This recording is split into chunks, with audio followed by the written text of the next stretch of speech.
오늘 우리가 드리고 있는 이 예배는 하나님께 드리는 선물과도 같은 시간입니다. 우리가 하나님 앞에 부르는 찬양, 우리가 하나님 앞에 부르짖는 기도, 우리가 듣는 말씀, 이 모든 것이 하나님을 향한 우리의 사랑의 고백이 담긴 선물이 되는 줄로 믿습니다. 하나님은 그 어떤 선물보다도 우리가 드리는 예배를 가장 기쁘게 받아주시는 분이 되시는 줄로 믿습니다. 그런데 오늘 성경 말씀에서 우리의 기대와는 달리 하나님께서 이스라엘 백성들에게 아주 슬프고 단호한 목소리로 말씀하고 있습니다. 너희가 가져오는 그 수많은 선물들, 나는 이제 지쳤어.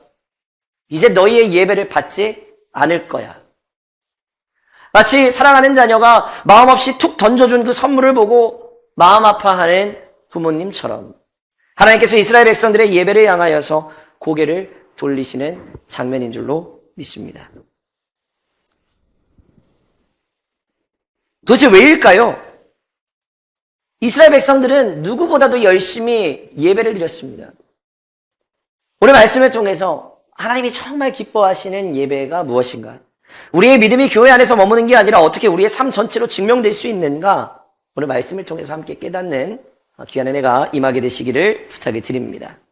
자, 오늘 말씀 11절을 보면 하나님의 답답한 마음이 폭발하는 것을 우리 느낄 수 있습니다. 우리 11절 말씀을 다시 한번 읽어보시겠어요? 여호와께서 말씀하시되 너희의 무수한 재물이 내게 무엇이 유익하뇨? 나는 수량의 번제와 살진 짐승의 기름에 배불렀고 나는 수송아지나 어린 양이나 수렴소의 피를 기뻐하지 아니하노라. 이 말씀을 듣던 이스라엘 백성들은 아마도 너무나도 큰 충격에 빠졌을 겁니다. 이사야 선지자가 활동하던 시대는 겉으로 보기에는 신앙의 황금기처럼 보였습니다.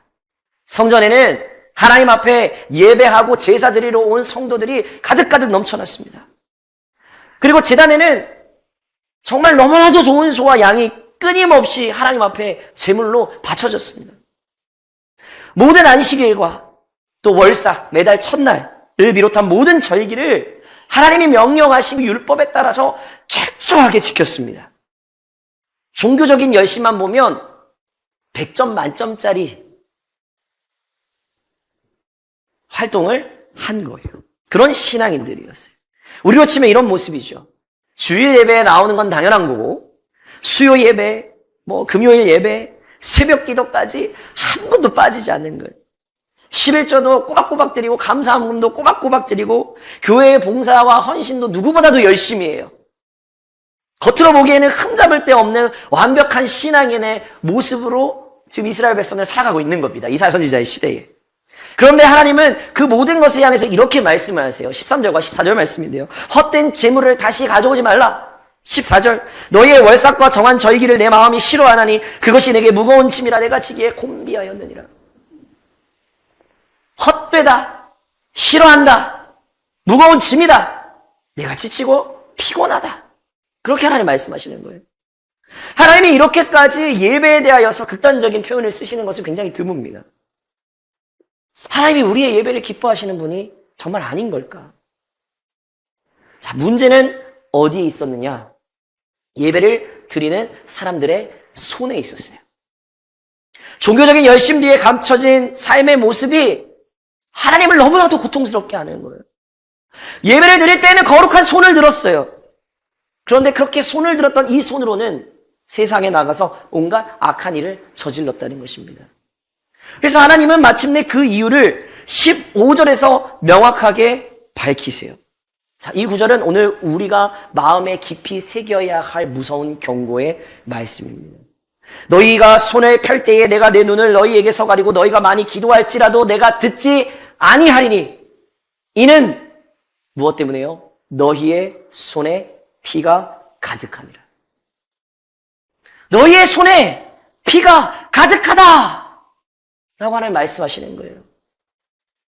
물론 이스라엘 백성들이 하나님께서 너희 손에 피가 가득하다라고 하신 것은 살인을 저질렀기 때문에 기도하는 거 싫다, 안 받아주겠다 그렇게 말씀하시는 건 아닙니다. 여기에서 피는 물론 직접적인 살인도 있겠죠. 그런 직접적인 살인뿐만 아니라 다른 사람의 마음에 깊은 상처를 주고 상대방의 삶을 파괴하는 모든 악한 행위를 상징하는 것이 바로 이 손에 가득한 피입니다. 이스라엘 백성들은 힘없는 사람들을 억압하고 재산을 빼앗았습니다. 재판에서는 뇌물을 받고 죄 있는 사람을 그냥 풀어주고 죄 없는 사람에게 벌을 내렸습니다. 사회에서 가장 보호받아야 될 약자, 과부와 고아들의 눈물을 외면했습니다.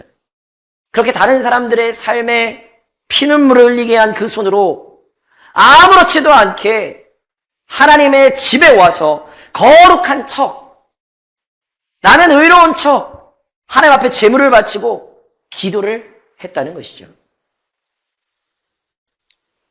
오늘 저와 여러분의 손은 어떻습니까?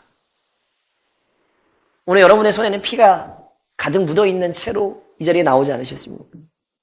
우리의 손에 혹시 보이지 않는 피가 묻어있지는 않습니까? 내 이익을 위해서 다른 사람에 대한 거짓말을 하고 험담했던 우리의 입술의 피, 인터넷에서 익명의 그늘에 숨어서 누군가의 마음에 비수를 꽂았던 손가락의 피, 도움이 필요한 이웃을 보고도 나와는 상관없는 일이라고 외면했던 냉정한 마음의 피, 가족이라는 이름으로 사랑이라는 명분으로 가장 가까운 사람에게 상처 주는 말을 내뱉었던 관계의 피. 이 모든 것이 하나님 보시기에 일부분의 예의지만 이 모든 것이 손에 가득한 피인 줄로 믿습니다. 하나님은 지금 오늘 우리를 보고 계십니다.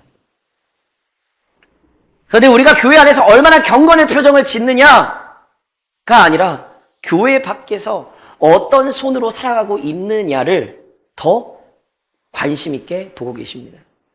여러분의 삶과 여러분의 예배가 분리가 될 때 우리의 예배가 하나님께 오늘 말씀과 같이 무거운 짐이 되고 우리의 기도는 그냥 허공을 향한 공허한 외침이 될 뿐입니다. 이것이 하나님께서 예배를 받지 않으시는 가장 큰 이유가 되는 것입니다. 그러면 이런 절망적인 상황에서 우리는 어떻게 해야 될까? 하나님께서 이스라엘 백성들을 꾸짖기만 하시고 그냥 내버려 두셨을까? 아닙니다. 진정한 사랑은 책망에서 끝나지 않습니다. 하나님은 언제나 해결책과 새로운 길을 보여주시는 분이십니다. 하나님은 이제 이스라엘 백성들에게 그리고 오늘 우리에게 진짜 예배자의 삶이 무엇인가, 하나님이 정말 받고 싶어 하시는 것이 무엇인가를 구체적으로 알려주고 계십니다. 그 첫 번째 단계가 무엇이냐? 바로 씻는 겁니다. 자, 16절 말씀을 같이 한번 읽어보겠습니다. 너희는 스스로 씻으며 스스로 깨끗하게 하여. 하나님은 내가 너희의 예배를 이제 받기 위하여서 어떻게 해야 되냐? 더 좋은 재물을 가져와라. 더 많이 가져와라. 더 많이 기도해라. 말씀하지 않으십니다. 가장 먼저 요구하신 것은 뭐냐? 스탑! 그만두어라. 그만해라. 멈추고 씻어라. 라는 것이었습니다. 우리 친구들, 집 밖에서 열심히 놀다가 집에 들어오면 가장 먼저 해야 되는 게 뭐예요? 손을 씻는 거예요. 손을 씻는 거예요. 손부터 깨끗하게 씻어야 됩니다. 손을 씻지 않고 집에 엄마가 맛있는 간식을 준비해 뒀다고 해가지고 그걸 그냥 먹으면 어떻게 될까요? 병 걸리는 거예요. 아픈 거예요. 여러분, 너무 쉽죠? 여러분, 하나님의 집에 들어오는데 여러분의 손을 씻지 않으면, 피가 묻은 손을 씻지 않으면 여러분 병 걸리는 거예요. 오늘 왜 교회가 욕먹습니까? 우리가 병 걸렸기 때문이에요. 우리의 영이 병들었기 때문이에요. 세상에서 살아가던 손 그대로, 세상의 삶 그대로 하나님 전에 나와서 하나님 내가 나왔어요. 예배 받으세요. 하나님 받지 않으실 뿐만 아니라 우리의 영도 병이 드는 겁니다. 하나님 앞에 나가려면 우리의 삶에 묻은 더러운 죄악들을, 피 묻은 손을 먼저 깨끗이 씻어야 될 줄로 믿습니다. 그런데 이 스스로 씻으라는 건 뭘 이야기하는 걸까요? 회개를 얘기하는 것입니다. 회개. 하나님, 제가 잘못했습니다. 내 안에 있는 마음, 미움과 욕심, 거짓과 교만을 주님 용서해 주십시오.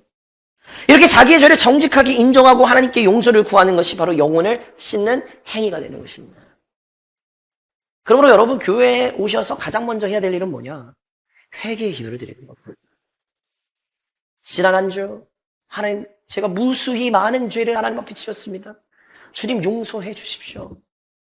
오늘 이 예배를 통하여서 하나님, 나의 죄가 씻은 듯이 씻어지고 하나님 주시는 은혜로 다시 한번 가득 차서 세상 가운데 승리하는 인생을 살아가기를 원합니다. 우리 교회 주제처럼 믿음으로 세상을 압도하는 한 주의 삶을 살아갈 수 있도록 하나님 예배를 사용하여 주십시오라고 여러분 교회에 오셔서 가장 먼저 기도하셔야 되는 거예요. 오셔서 그냥 앉아있고 그냥 말씀 나누는 게 아니고요. 예배 전에 찬양 전에 오셔서 여러분 5분 동안이라도 조용히 기도하셔야 되는 거예요.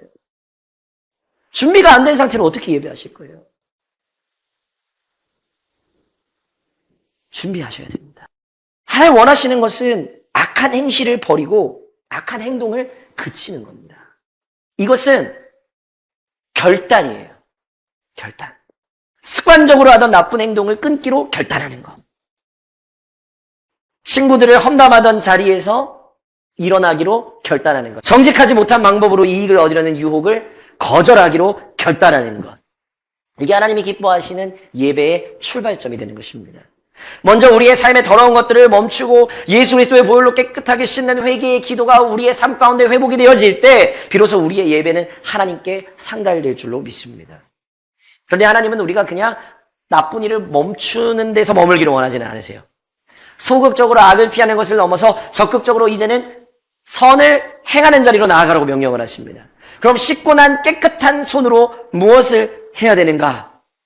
그 두 번째 단계는 행하는 것입니다. 첫 번째는 씻는 것이었고 두 번째는 행하는 것입니다.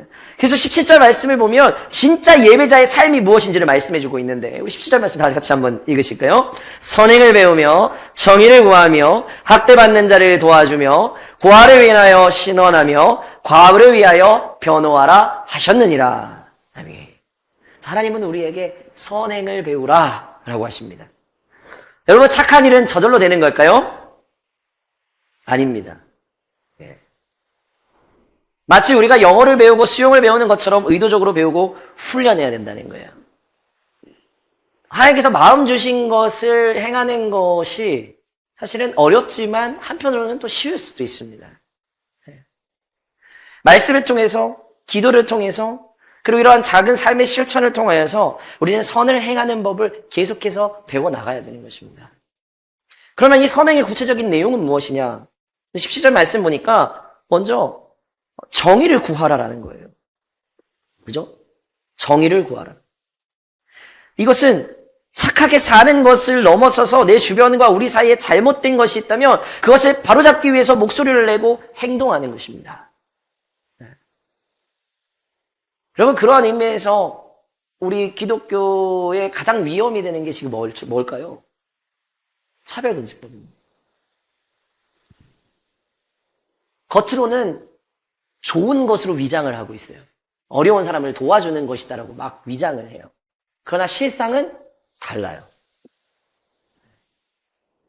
옳은 것을 옳은 거라고 말하지 못하게 만드는 법이 차별금지법이에요. 사실 위험 앞에 놓여 있어요. 여러분 이제 우리가 목소리를 내고 행동해야 될 때라고 제가 생각합니다. 다른 어떤 정치적인 내용들은 저는 잘 모르겠어요. 그러나 가장 중요한 것은 뭐냐면요. 성경에서 아니라고 하는 것은 아닌 겁니다. 그거 하나만 기준을 갖고 있으면 돼요. 정치적인 색깔 이런 걸 떠나세요. 좌우를 떠나서 말씀이 아니라고 하는 것은 우리가 아니다라고 정확하게 말할 수 있는 용기와 행동이 필요해요. 그런 믿음의 준비와 결단을 여러분 하셔야 됩니다.